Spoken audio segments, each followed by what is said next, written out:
오늘의 말씀은 출애굽기 39장 1절부터 21절까지 말씀입니다. 그들은 여호와께서 모세에게 명령하신 대로 청색, 자색, 홍색 실로 성소에서 섬길 때 입을 정교한 옷을 만들고 또 아론을 위해 거룩한 옷을 만들었더라. 그는 또 금실과 청색, 자색, 홍색 실과 가늘게 꼰 배실로 에봇을 만들었으되 금을 얇게 쳐서 오려서 실을 만들어 청색, 자색, 홍색 실과 가는 배실에 섞어 정교하게 짜고 에봇에는 어깨바지를 만들어 그 두 끝에 달아 서로 연결되게 하고 에봇 위에 에봇을 매는 띠를 에봇과 같은 모양으로 금실과 청색, 자색, 홍색 실과 가늘게 꼰 배실로 에봇에 붙여 짰으니 여호와께서 모세에게 명령하신 대로 하였더라. 그들은 또 호마노를 깎아 금태에 물려 도장을 새김같이 이스라엘의 아들들의 이름을 그것에 새겨 에봇 어깨바지에 달아 이스라엘의 아들들을 기념하는 보석을 삼았으니 여호와께서 모세에게 명령하신 대로 하였더라. 그가 또 흉패를 정교하게 짜되 에봇과 같은 모양으로 금실과 청색, 자색, 홍색 실과 가늘게 꼰 배실로 하였으니 그것의 길이가 한 뼘, 너비가 한 뼘으로 네모가 반듯하고 두 겹이며 그것에 네 줄 보석을 물렸으니 곧 홍보석, 황옥, 녹주옥이 첫 줄이요 둘째 줄은 석류석, 남보석, 홍만호요 셋째 줄은 호박, 백만호, 자수정이요 넷째 줄은 녹보석, 호만호, 벽옥이라 다 금태에 물렸으니 이 보석들은 이스라엘의 아들들의 이름 곧 그들의 이름대로 12이라 도장을 새김같이 그 12지파에 각 이름을 새겼으며 그들이 또 순금으로 노끈처럼 사슬을 따아 흉패에 붙이고 또 금태 둘과 금고리 둘을 만들어 그 두 고리를 흉패 두 끝에 달고 그 따은 두 금사슬을 흉패 끝 두 고리에 꿰매었으며 그 따은 두 사슬의 다른 두 끝을 에봇 앞 두 어깨바지의 금태에 매고 또 금고리 둘을 만들어 흉패 두 끝에 달았으니 곧 그 에봇을 마주한 안쪽 가장자리에 달았으며 또 금고리 둘을 만들어 에봇 앞 두 어깨바지 아래 매는 자리 가까운 쪽 곧 정교하게 짠 에봇띠 위쪽에 달고 청색 끈으로 흉패 고리와 에봇 고리에 꿰어 흉패로 정교하게 짠 에봇띠 위에 붙여서 에봇에서 벗어지지 않게 하였으니 여호와께서 모세에게 명령하신 대로 하였더라. 오늘 본문은 제사장의 복장에 대한 내용이 등장합니다. 동일한 내용이 출애굽기 28장 1절부터 43절까지 등장하죠. 그런데 우리가 지금 계속 얘기하는 거지만 왜 똑같은 내용이 반복해서 나오냐 하고 여러분들이 의아할 수 있습니다만 앞쪽에 나온 내용은 하나님께서 이 성막과 관련된 제사장과 관련된 그러한 모든 내용들을 아주 세밀하게 모세에게 알려주시고 지시하시는 내용이고 이 출애굽기의 후반부에 나오는 다시 한번 반복되는 듯한 이 내용은 하나님의 말씀하신 그대로 하나님께서 모세에게 명하신 그대로 실천하는 곧 성막을 만들고 제사장의 복장들을 만드는 그러한 내용들을 담고 있는 거죠. 제사장의 옷은 크게 둘로 나뉩니다. 하나는 대제사장, 곧 제사장들 중에 대표자. 본문에 등장하는 인물로 말한다면 아론이죠. 그래서 대제사장의 옷은 보다 더 화려하고 보석 같은 것도 붙어 있고 그렇습니다. 반면에 일반 제사장의 복식은 조금 더 단순하다 하는 것을 우리가 알 수 있죠. 가장 특징적인 것이 무엇일까? 즉 제사장의 옷과 관련해서 가장 특징적인 것이 무엇일까? 먼저 이것을 들 수 있습니다. 제사장의 옷을 만들 때는 성막의 휘장들, 즉 성막을 만들 때의 그 휘장, 즉 천, 성막을 만들 때의 천과 제사장의 옷을 만들 때의 천이 동일한 재료를 사용한다. 즉 청색, 자색, 홍색 실과 가늘게 꼰 배실, 성막의 휘장을 만드는, 즉 성막의 재료가 되는 천이나 제사장의 옷을 만드는 데 사용되어지는 천이나 같은 재료를 사용한다 하는 것입니다. 물론 대제사장의 옷을 만들 때는 거기에 금실이 들어갑니다만 그 외에는 같은 재료를 사용하는 거죠. 뭘 의미하는 것이냐면 하나님께서는 성막 못지않게 제사장의 역할을 중시하신다. 곧 성막도 제사장도 모두 거룩한 존재다. 거룩하게 부르심을 받은 존재다 하는 것을 말씀하시고, 그렇기 때문에 성막도 거룩하게 유지되어져야 하는 것이고 제사장도 스스로를 계속 거룩하게 스스로를 유지해야 한다 하는 것을 말씀하고 계십니다. 자, 아무래도 제사장의 옷과 관련해서 가장 중요한 것은 에봇이겠죠. 그만큼 가장 많은 그런 내용이 이 에봇의 제작에 설명이 되는 그런 부분이 있습니다. 제사장의 옷은 성막의 휘장과 재료가 같다. 방금 전에 우리가 이렇게 나눴는데요. 한 가지 더 추가되는 것이 있는데 바로 금실이다. 금실. 자, 여기에서 금실은 금빛 나는 실, 금색을 입힌 실이 아니라 정말 금을 재료로 해서 만들어진 실이다 하는 것을 우리가 알아야 합니다. 왜 금을 가지고 실을 만들었을까? 자, 일단 대제사장의 그 옷이 특별한 의미를 지니기 때문에 가장 귀한 금속인 금을 재료로 사용했다 하는 것을 우리가 알 수 있겠죠. 또한 금은 전성과 연성, 그러니까 전성은 뭐냐면 넓게 펴지는 성질이죠. 연성은 길게 늘어나는 성질입니다.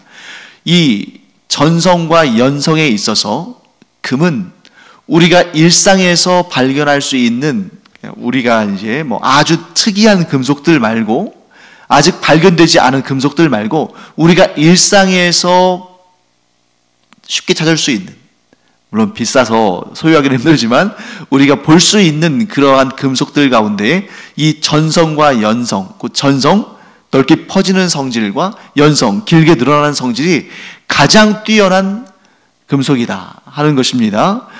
그래서 제가 자료를 찾아보니까 금 1g, 금 1g이면 굉장히 적은 분량이잖아요.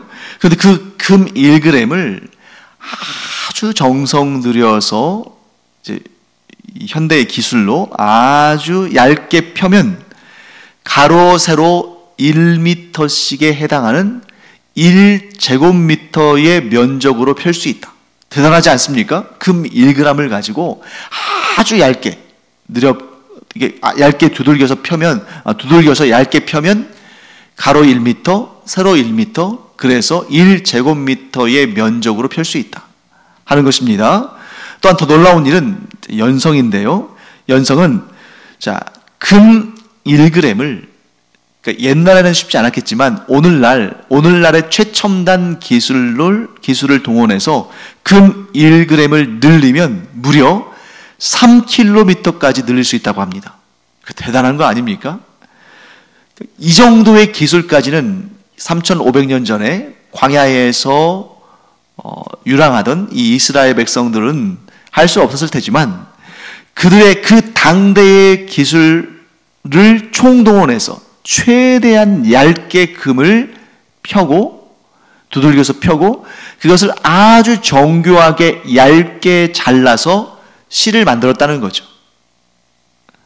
그리고 그 얇게 펴서 만든, 또 얇게 잘라서 만든 금이기 때문에, 또 금은 금속이니까 잘 잘 휘어지고 잘 이렇게 구부러지는 그런 성격은 있지만, 성질은 있지만, 또 때로는 끊어질 수도 있기 때문에 그것을 그냥 금실만 사용한 것이 아니라 금실과 청색, 자색, 홍색 실과 가늘게 꼰 배실을 서로 엮어서 이런 이 에봇에 사용되어지는 천을 만들었다 하는 것을 우리가 알 수 있습니다.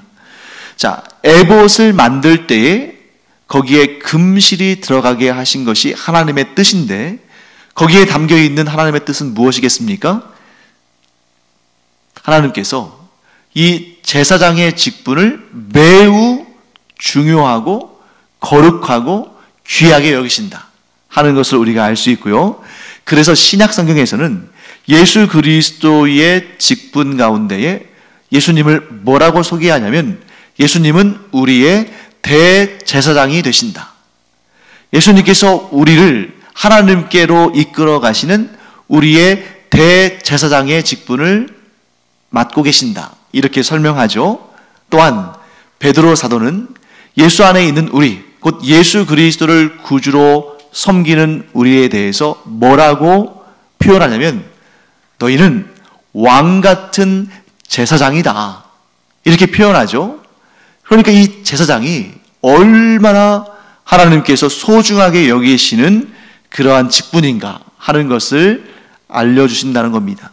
자, 제사장이 하나님 앞에서 얼마나 귀하고 거룩하고 소중한 존재인지 성막의 재료와 같은 재료로 옷을 만들고 심지어 거기에다가 금실을 추가해서 만들 정도로 하나님은 이 물질로서의 장막으로서의 성막보다 오히려 사람, 하나님의 거룩한 백성과 그 백성들의 대표자로 하나님께로 이 백성들을 인도하는 제사장을 참 귀하게 여기셨다. 그러므로 하나님은 사람을 그 무엇보다 소중히 여기시는 분이시다.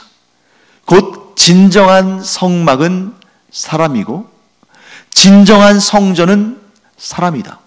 그래서 오늘날은 성막도 존재하지 않고 성전도, 예루살렘 성전도 존재하지 않습니다만 여전히 하나님과 언약을 맺은 하나님의 백성들, 하나님과 깊은 교제를 하고 교감을 하는 하나님의 자녀들, 곧 우리 그리스도인들이 여전히 이 세상에 남아있는 것이고 하나님은 그것을 기뻐하신다. 비록 성막과 성전은 더 이상 이 땅에 존재하지 않지만 이 땅에 예수 그리스도를 구주로 영접하고 하나님의 자녀가 된 성도들이 있는 것을 하나님은 가장 기쁘게 여기시고 이 성도들을 가장 복되게 여기신다. 그러므로 여러분과 저 지금 이제 함께 매일 예배를 드리는 우리, 곧 그리스도의 제자요 하나님의 자녀들인 우리가 하나님께는 가장 소중한 존재들이다 하는 것을 이 내용들을 통해서 우리가 알 수가 있는 것입니다. 또 에봇과 관련해서 가장 중요한 일 가운데 하나는 거기에 보석을 다는 일이죠. 그런데 보석을 다는데 그냥 보석이 아니라 도장을 새기는 방법으로 이스라엘의 12지파 이름을 새기는 그런 보석이죠. 보석이 어디에 달리냐면 두 어깨 바지 위에. 자, 어깨 바지라는 표현이 사실 우리에게는 익숙하지 않죠. 어깨 바지라는 표현을 이 출애굽기 외에 이 제사장의 복식 외에 어디서 듣겠어요? 그러니까 어깨 바지는 뭐 어깨를 받치는 이런 게 아니라 어깨 위에 존재하는 겁니다. 어깨 위에, 양쪽 어깨 위에 존재하는 것이 어깨 바지고 그 어깨 바지에 각각 하나씩의 호마노를 붙입니다. 호마노도 아주 소중하고 가치 있는 보석이죠. 그래서 이쪽 어깨 위에 어깨 바지, 이쪽 에봇에 어깨 바지가 있고 그 어깨 바지 위에 호마노를 붙이고 또 이쪽 어깨 위에 어깨 바지가 있고 거기에 호마노를 붙이는데 이 호마노가 떨어져 나가지 않도록 잘 부착되도록 금태를 두르고 그래서 그 금태가 둘린 호마노를 양쪽 어깨 위에 하나씩 올리는데 거기에는 각각 태어난 순서대로 6개씩의 지파들, 6지파들의 이름이, 즉 이쪽 어깨에 6지파의 이름이 있고 또 반대편 어깨 위에 그 호마노에 6개 지파의 이름이 새겨진 도장을 새기는 방법으로 글씨를 새긴 그러한 두 개의 호마노가 두 어깨바지 위에 올라가는 것이죠. 자, 또한 흉패가 있습니다. 가슴에 붙이는 흉패가 있는데 그 흉패의 크기는 가로 세로 한 뼘씩, 그러니까 그렇게 큰 규모는 아니죠. 대략 우리가 어떻게 추측할 수 있냐면, 우리 사극을 보면, 우리 조선시대 때나 이럴 때 사극을 보면 가슴에 이렇게 뭔가 그 문양을 새겨놓는 그러한 그림이 붙여지잖아요. 그런 것처럼 흉패를 만들어서 가슴에 부착하는데 거기에 또한 보석 12개가 붙여집니다. 그래서 한 줄에 3개씩 해서 4줄로 12개의 보석이 붙는데 그 12개의 보석에 또한 각각 한 지파의 이름들이 거기에 도장을 새기는 방식으로 새겨집니다. 그러니까 중복처럼 보이지만 양쪽 어깨에 각각 호마노가 부착이 되는데 그 각각의 호마노에 6지파씩 이름이 올라가죠. 그러니까 둘을 합치면 12지파의 이름이 모두 올라가고, 가슴에 붙은 흉패에 12개의 보석들이 박히는데 거기에 각각 한 지파의 이름들이 올라갑니다. 그러니까 각 지파는 2번씩 새겨지는 거죠. 그리고 그것을 도장을 새기는 방법으로, 도장에 글씨를 새기는 방법으로 이름을 새겼다는 것은 뭘 의미하냐면, 자, 예를 들어서 여러분, 호마노나 뭐 벽옥이나 이런 보석에 붓으로 혹은 펜으로 이름을 쓴다고 생각해 보세요. 그 쓸 때는 보이겠지만 조금만 지나도 이렇게 손가락에 이렇게 묻는다든지 또는 다른 어떤 뭐 천이나 이런 것에 쓸린다든지 그러면 그 이름 지워지지 않겠습니까? 그런데 도장에 이름을 새기는 방식으로 새기면 결코 지워지지 않죠. 그렇기 때문에 이 보석들을 뭐라고 부르냐면 기억의 보석 혹은 기념하는 보석, 그 이름을 기념하고 그 이름을 기억하는 보석이라고 불리는 것입니다. 자, 그러면 왜 대제사장의 복장에는 두 어깨 위에 12지파의 이름이 새겨지고 가슴에 있는 흉패에 12개의 보석과 그 위에 각각 12지파의 이름들이 하나씩 새겨지게 됐을까? 왜 그랬을까요? 왜 하필이면 어깨와 가슴일까요? 정답은 우리가 알 수 없지만 하나님께서 왜 그렇게 하라고 하셨는지 이유는 설명하지 않으셨으니까 추론할 수 있겠죠? 저는 어떻게 추론하냐면 그 위치가 가장 잘 보이는 위치이기 때문이다 하는 생각이 듭니다. 자, 우리가 딱 봤을 때, 이렇게 딱 지켜봤을 때 어디가 제일 잘 보여요, 사람에게? 사실 사람을 볼 때 이 다리부터 보진 않잖아요. 또 뭐 팔목이나 팔꿈치가 잘 보이진 않겠죠? 사람을 봤을 때 가장 잘 보이는 위치는 얼굴이죠. 우리가 딱 볼 때 얼굴부터 보잖아요, 사람을 볼 때. 그런데 얼굴에다가는, 이 얼굴은 하나님을 바라봐야 되니까 얼굴에다가는 보석을 박을 수가 없고, 그 외의 부분, 얼굴을 중심으로 해서 가장 가까워서 딱 봤을 때 눈에 가장 잘 띄는 부분이 어디예요? 얼굴 바로 위에 있는 이마, 그리고 얼굴 바로 양쪽에 있는 어깨, 그리고 얼굴 바로 아래에 있는 가슴, 이 부분이 눈에 가장 잘 띄는 거죠. 그러니까 거기에 글씨를 새기는데, 이마에는 패를 새기는데 황금으로 패를 만들어서 뭐라고 썼습니까? 여호와께 성결이라고 쓰죠. 그리고 두 어깨에는 호마노를 붙이는데 거기에다가 각각 6지파씩 12지파의 이름을 붙이고, 가슴에는 흉패에 12개의 보석을 다는데 그 각각의 보석에 각 지파들의 이름을 새기고 가장 잘 보이는 곳에 이름을 새긴 것입니다. 자, 그러면 여기에서 의문이 하나 생기겠죠? 하나님은 그렇게 어깨와 가슴에 12지파의 이름을 새기지 않으면, 즉 새겨진 이름을 보지 않으시면 이스라엘 각 지파를 기억하지 못하시나? 그렇지 않죠. 하나님은 모든 것을 아시고 모든 것을 보시고 모든 것을 다스리시는 분이신데, 여기에 뭐 어깨에 12지파, 이스라엘 12지파의 이름이 없어도 가슴에 이스라엘의 12지파의 이름이 없어도 하나님은 다 기억하시고 다 돌아보시고 다 아끼시고 사랑하시는 분이십니다. 그런데 왜 그 이름을 새기라고 했을까? 네, 하나님도 보시겠습니다만 일단 이스라엘 백성들이 그것을 눈여겨보겠죠. 하나님께 제사를 드리러 와서 제사장들을 볼 텐데 그 제사장들의 이마에 여호와께 성결이라고 써있고, 또 대제사장, 그 위엄 있는 대제사장의 모습을 보는데 그 어깨 위에 자신의 지파의 이름이 써있고, 그 가슴에 있는 흉패에 자신이 속한 지파의 이름이 써있을 때 얼마나 그들이 안심이 되겠습니까? 아, 그렇구나. 하나님을 섬기는 대제사장의 복장에 늘 저 어깨 위에 또 그 가슴 위에 내가 속한 지파의 이름이 써 있으니 하나님께서 대제사장을 날마다 보시면서, 이 제사장들을 날마다 보시면서 우리의 이름을 기억하시겠구나, 이런 마음을 갖지 않겠습니까?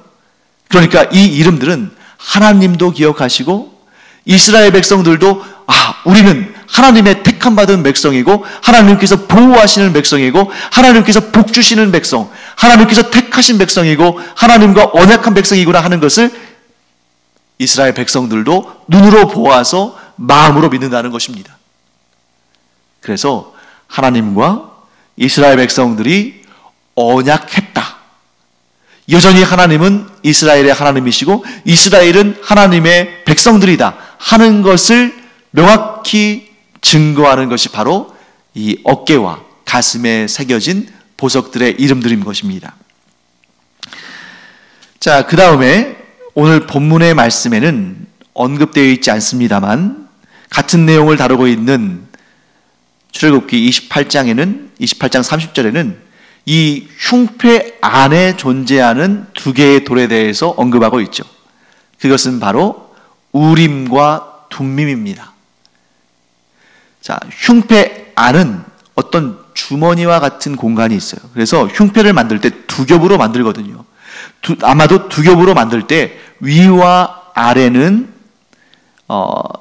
바느질을 통해서 이렇게 막았을 것이고 양쪽 옆이 뚫려 있지 않을까, 양쪽이든 한쪽이든 뚫려 있어서 그쪽으로 손을 넣으면 그 속에 두 개의 돌이 있고 그것이 우림과 둠밈인데, 하나님께 뜻을 여쭐 때에 하나님께 여쭙고 그 둘 중에 하나를 뽑았을 때에 답이 나온다는 거죠. 그런데 어떤 형태의 모양인지 어떤 색깔인지는 성경에 분명히 나와 있지 않기 때문에 우리가 알 수 없지만 추론하자면 두 개의 색깔을 구분할 수 있어야겠죠. 그런데 모양은 똑같아야 됩니다. 만일 하나의 돌은 네모나고 하나의 돌은 동그라우면 그것을 뽑는 대제사장이 어떤 게 답인지를 알 거 아니에요. 그래서 하나는 yes, 하나는 no, 이런 의미를 가지고 있고, 그래서 이 대제사장이 어떤 것인지 모르고 뽑아야 되는 거죠. 그래서 그 무엇이 yes고 무엇이 no인가, 모양을 가지고는 알 수 없습니다. 크기도 모양도 똑같으니까 크기도 모양도 재질도 똑같아야 됩니다. 그래야 대제사장이 자기의 사적인 생각이 아니라 하나님의 공식적인 답을 얻을 수 있기 때문이에요. 하지만 색깔이 달라야, 혹은 무늬가 달라야 어떤 것이 yes고 어떤 것이 no인지 알겠죠. 예를 들면 하얀색은 yes, 검정색은 no, 혹은 민무늬는 yes, 줄무늬는 no, 이런 식으로 모양과 크기는 같되 색깔과 무늬가 달라야 한다는 거죠. 그때 어떻게 하나님의 뜻을 묻는가? 예를 들면 전쟁이라는 중요한 일을 앞두고 있을 때 하나님, 전쟁을 해야 됩니까? 아니면 전쟁을 피해야 합니까? 하지 말아야 합니까? 라고 여쭙고 대제사장이 하나님께 제사를 드리고 하나님께 뜻을 묻는 거죠. 그러면서 손을 집어넣어서 하나를 뽑았는데 그것이 예를 들어서 흰색이면 전쟁에 참여하는 것이고 전쟁을 하는 것이고, 검정색이면 no, 전쟁을 하지 않는 것이고, 자, 이렇게 결정할 수 있다는 것이죠. 자, 이 우림과 둠밈은 다른 말로 하면 제비뽑기라고 할 수 있습니다. 제비뽑기의 방식이죠. 무엇인가를 뽑는 것인데, 사실 이 제비뽑기는 전적으로 하나님을 믿고 하나님께 맡기는 믿음 없이는 불가능한 것입니다. 하나님을 믿지 못하면 제비 뽑을 수가 없어요. 다수결로 결정한다든지 아니면 독재자가 자기의 뜻대로 자기의 주관대로 결정한다든지 이렇게 해야지 뭐가 나올지 알아서 제비를 뽑겠습니까? 그러므로 우림과 둠밈에 담긴 의미는 나는 하나님께서 어떤 결정을 내리시든 간에 믿음으로 순종하겠습니다. 이런 결정인 거예요. 사랑하는 성도 여러분, 우리의 삶의 순간에 여러 가지 결정들과 여러 가지 선택들이 있는데 우리의 삶의 그 모든 선택들이 하나님을 전적으로 믿고 하나님의 뜻에 순종하는 우림과 둠밈의 삶이 되기를 간절히 축원합니다. 그래서 우리가 우림, 둠밈 무엇이 나오든 하나님의 뜻이면 나는 반드시 따르겠습니다. 왜냐하면 저는 하나님을 전적으로 신뢰하고 때로는 하나님의 결정이 내 생각과 다르다 할지라도 나의 뜻을 따르는 것은 장담할 수 없고 책임질 수 없고 그 길이 반드시 옳은 길, 복된 길이라고 나는 확신할 수 없는데 왜? 나도 나를 잘 못 믿으니까. 그러나 하나님의 결정, 하나님의 뜻은 반드시 옳습니다. 반드시 나에게 복을 주시는 길입니다. 반드시 하나님의 선택은 후회가 없습니다. 나에게 가장 귀한 것이고 가장 좋은 것입니다.